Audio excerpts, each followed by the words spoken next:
ఇది ఆషాఢం కదా, ఆషాఢంలో మనం ములగాకు పప్పు వండుతాము. ఎందుకంటే ఇది ఆషాఢంలో తినాలంటారు.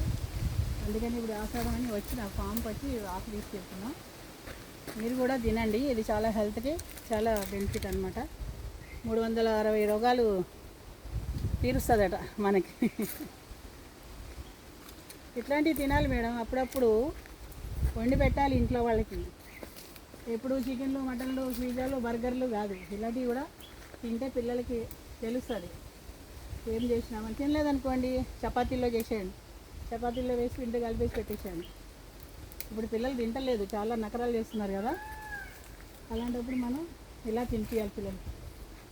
వాళ్ళకు కూడా తెలుస్తుంది అన్నమాట, మనం ఏం పెట్టినాం ఏం పెట్టలేదు వాళ్ళకు కూడా తెలియదు. ఇట్లా ఆషాఢంలో గోరింటాకు ఎంత ఇంపార్టెంట్గా పెట్టుకుంటారో ములగాకు కూడా తినాలి.